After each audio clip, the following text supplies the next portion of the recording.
Amber Kendrick. I'm the owner of Pete's Auto Parts in Jenison, Michigan.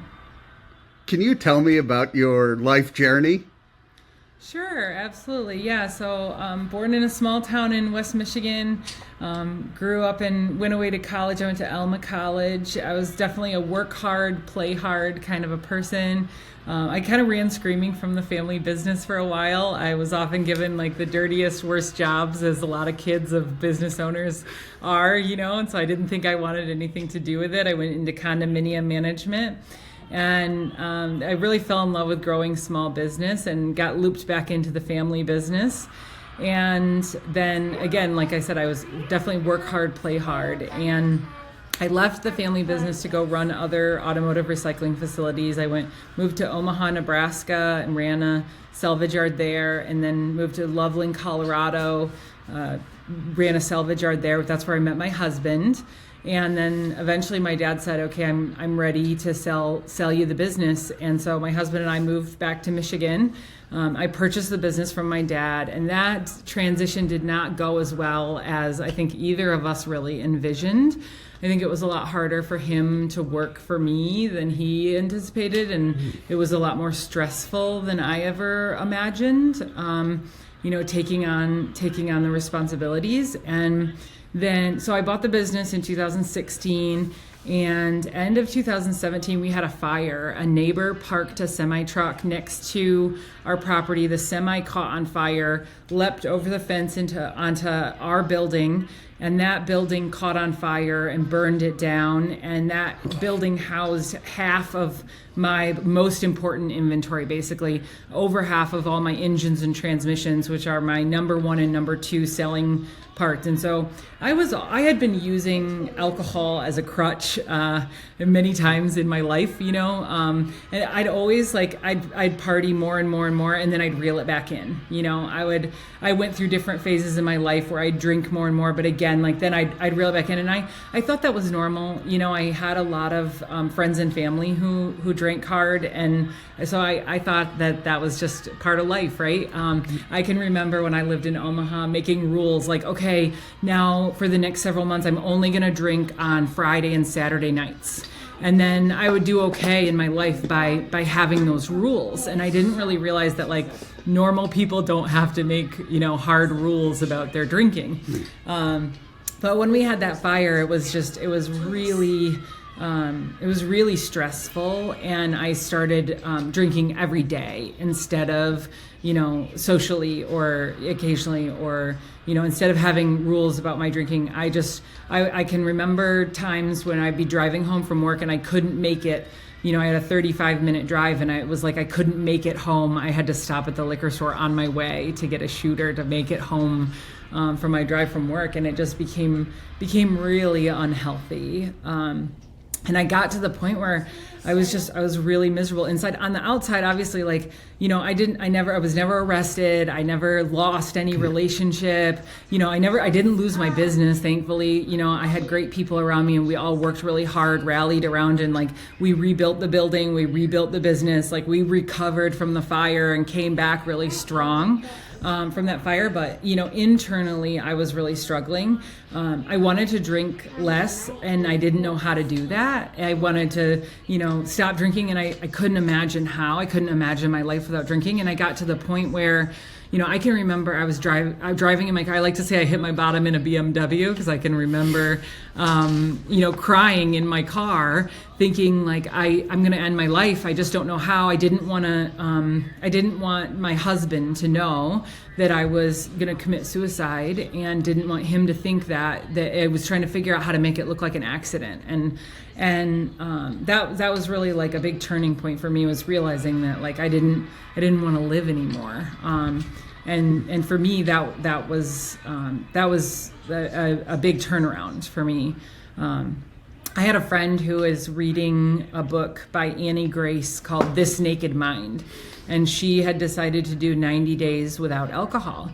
And I thought, I could never do 90 days without alcohol. I just can't do it. There's no way. But I can read a book. I'll read the book. And I just devoured the book. And that book, it goes through like all the reasons why we drink, like societal reasons, psychological reasons, so all these different things, and really debunked a lot of things. Like I was telling myself that it was for stress relief, but it was making my life more stressful.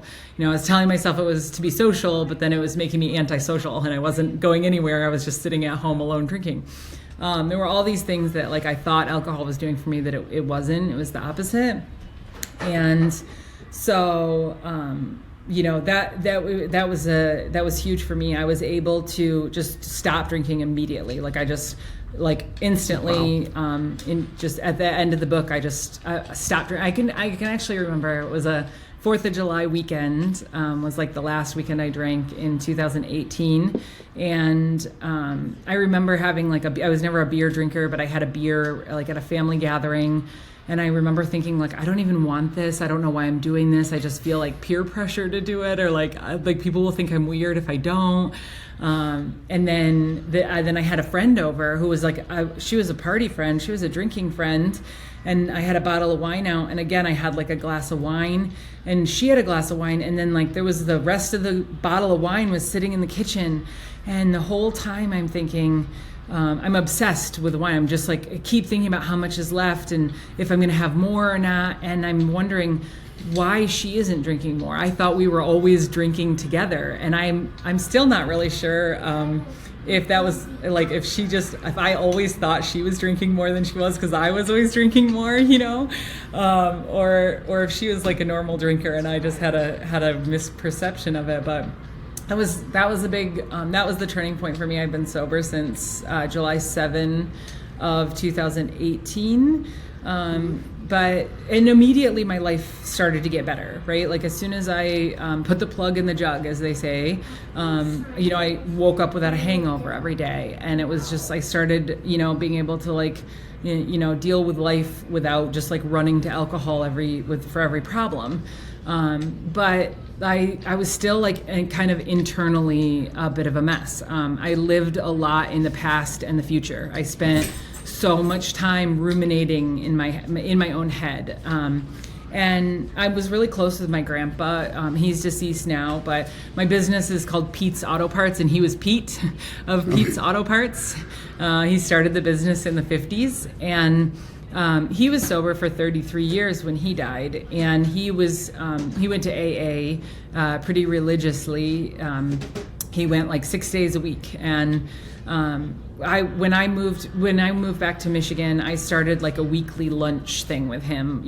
Long before I got sober, I would go every Wednesday to have lunch with my grandpa, and then when I got sober, I had told him, after it had stuck, right, like 45 or 60 days in or so, I said, Grandpa, I want to tell you something. I quit alcohol, and he was super proud of me.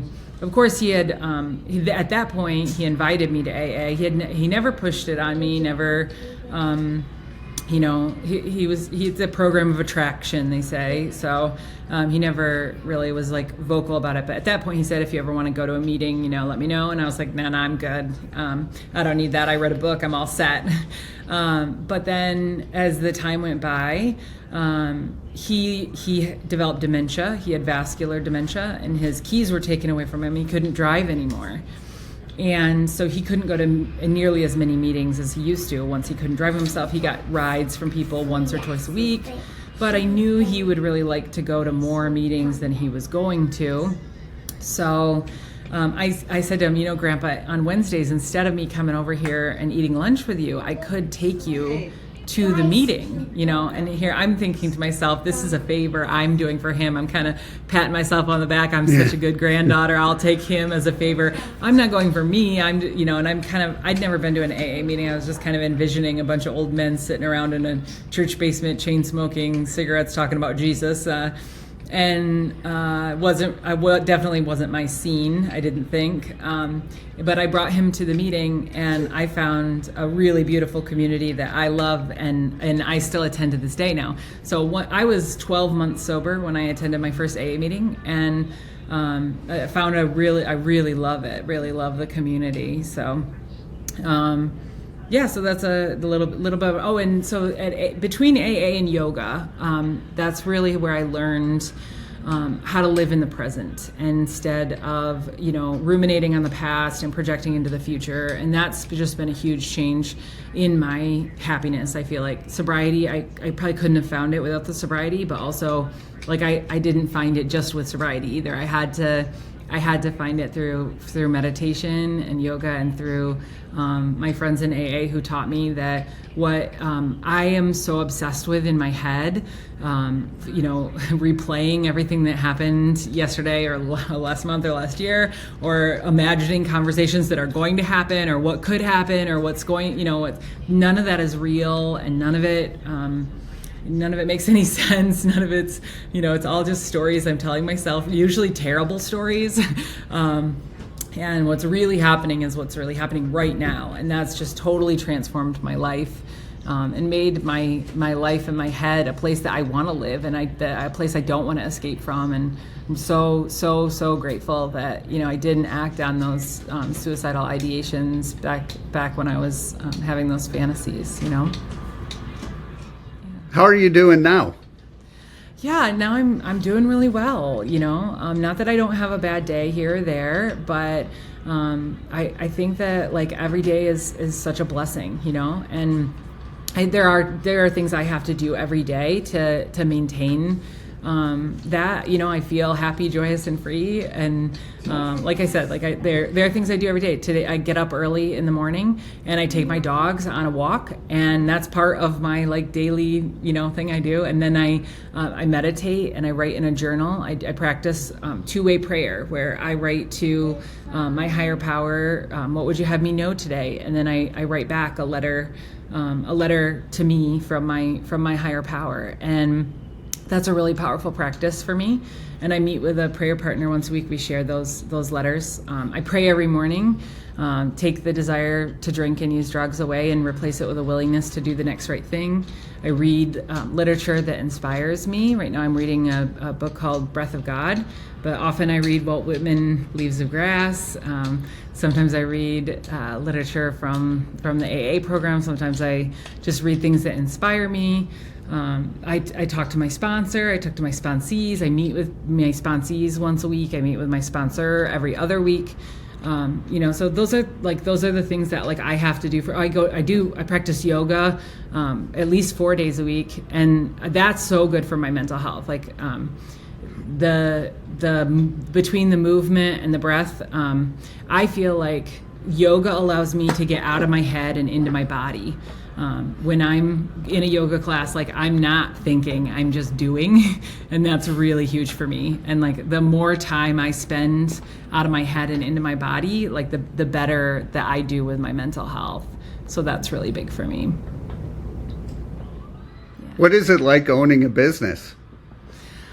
So I love owning a business. It's not without its stress, right now, I'm hiring. And so, that's difficult, it's, going through, sorting through countless, resumes, and then having interviews, and then following up with people, and trying to make the right decision. And, I just hired someone, 3 months ago, and trained them, spent every minute of the 8 hours a day with them for several weeks, and then spent time with them every day. And then it didn't work out. They weren't the right person for the job. And I had been hoping they were oh, maybe they just need more time, and so there's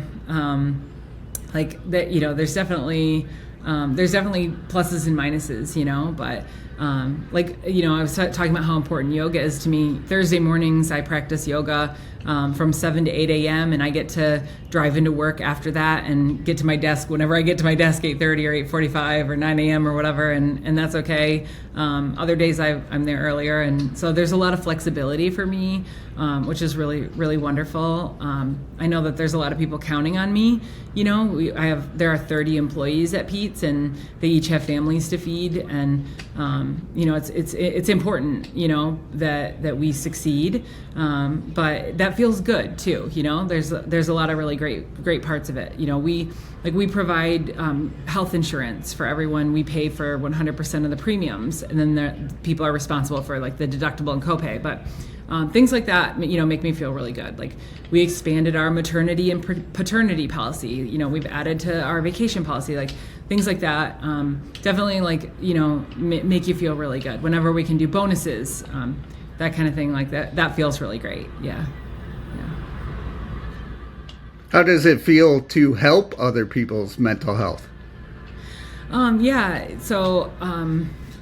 think that whenever I am trying to help other people's mental health, it just comes back to me tenfold. I talk about this a lot with the sponsor-sponsee relationship in AA, because my sponsor helped me so much. I couldn't imagine that I was helping her in any way, because I'd call her and tell her my problems, or I'd meet with her and she would give me advice, or a lot of times instead of advice it would be well, have you prayed about it? Well, have you asked 3 other people what they think? Well, what have you have you done your 5 things you're supposed to do today? But she's helped me so much. I didn't imagine that I would be helping her, but I can see it now because I'm on the other side of the table. And just an example of that for me would be, so my sponsor helped me by telling me I needed to do a daily gratitude list, and I would forget, right? So we used to meet once a week, and so I'd be on my way to meet her and be like, oh crap, I forgot to do my daily gratitude list. I'd quick start doing it, but that's 2 days out of the 7, right? So I was I literally Googled how to remember to do something every day, and I learned about habit stacking. And so I started habit stacking. I started doing my gratitude list while I brush my teeth. I'm going to brush my teeth twice a day, every day. So it's a great opportunity for me to do a gratitude list. Every day when I start brushing my teeth, I'm I'm thankful for my house. I'm thankful that I can see. I'm thankful that I can hear. And now it's not hard to remember at all. I'm just automatically grateful when I start brushing my teeth, and I just it's easy, right? It's so easy. And so I'm super grateful for my sponsor for telling me to do that and for generating that. Well, so then I start sponsoring people, and I tell my sponsees basically the same things my sponsor told me, right? You need to do a daily gratitude list. So my sponsee comes to me and she's like, Amber, I've been doing this daily gratitude list thing and I just don't feel it. I'm writing down the stuff, but I don't feel the gratitude in my heart. And I'm I get that, because there are times when I'm doing my toothbrush gratitude situation and I don't necessarily feel my heart bursting with gratitude anymore. It's gotten to be such a habit. And so I said, what if instead of saying I'm grateful for this, I'm grateful for that, what if you say thank you? Thank you, God, for my house, or thank you, universe, for the sense of smell. And we both started doing that. And it has totally changed my gratitude situation. When I say thank you, universe, that I can hear, thank you, that I can see, I feel gratitude emanating from my body. I can really feel it in ways that I wasn't feeling it. And meeting with sponsees, helping sponsees with their mental health, it helps me just as much as it helps them, if not more. Even I have a sponsee that's struggling a bit, and I'll tell her something, and it's just she gives me a long list of excuses, and it's so much easier to hear those excuses when they're coming from someone else than when they're coming from yourself, right? So it's just such a good reminder that we all have so many excuses, but at the end of the day, I can just do what's suggested of me or not, so yeah. What motivates you? That's a good question. I don't know. I guess I think a common saying is you can't think your way into right action. You have to act your way into right thinking, right? I don't know what motivates me. I think I just have to do things. The motivation comes later, or I don't know. I don't feel like I'm just naturally motivated. I just have to do it. I don't feel like I wake up in the morning I'm gonna do all the things. I just do them, and then I feel good afterwards. I try not to get too caught up in the motivation part, because otherwise I'll never get them done. Yeah. I do think that slowing down and really enjoying things does not necessarily come natural to me, but is some of the sweetest parts of life. like I showed horses when I was a kid, and I was like really into the blue ribbons and like the glory and fame of it all. I was a national champion when I was 16, and I went to the world championship show and all this, and I was like, I wanted to be the best.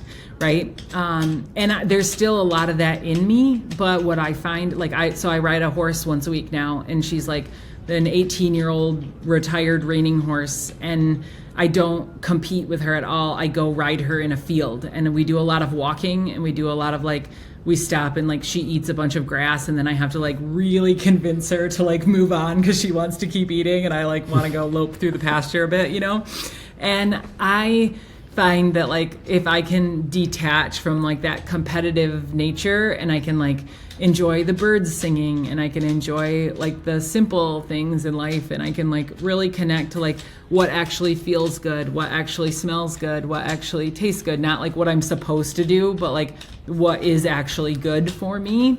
That's really the good stuff. Yeah.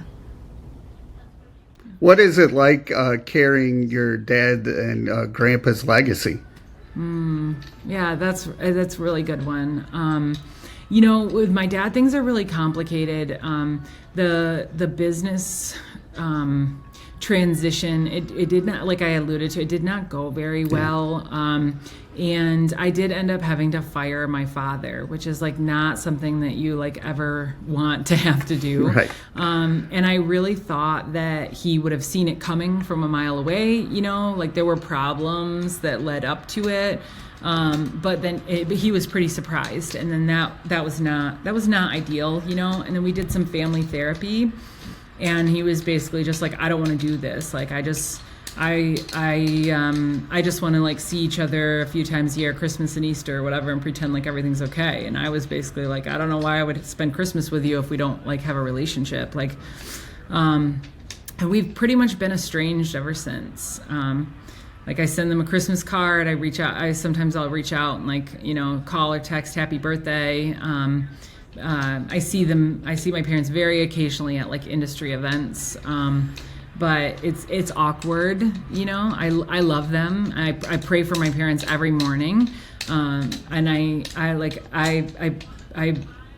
wish them only the best, but they don't really want much to do with me, and that's hard. I wish that we could heal that relationship, because I know that everything I have is because of my dad and my grandpa, but I get that it's really hard when he built the company and sold it to me and then was cut off from it, and that sucks and that's hard, My grandpa, that part I'm really proud of, because I know my grandpa was really proud of me, and I get to meet people all the time through the business that knew my grandpa from back in the day and have great stories about him, and then I also know people in AA and get to meet people in AA that he knew through the program, because he was in the program for so long and helped so many people. And I meet people that are oh, he used to give me rides when I didn't have a driver's license, in the 80s and in the 90s, and it's that's so cool.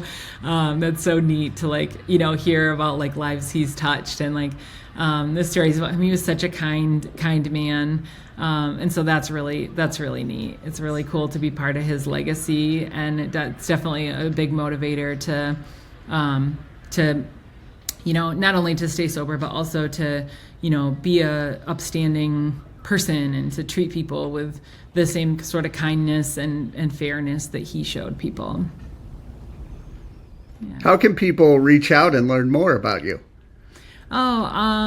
Let's see. Well, petesauto.net is my business address. And then you can follow me on Facebook or Instagram or all the socials, that's pretty much it. Yeah.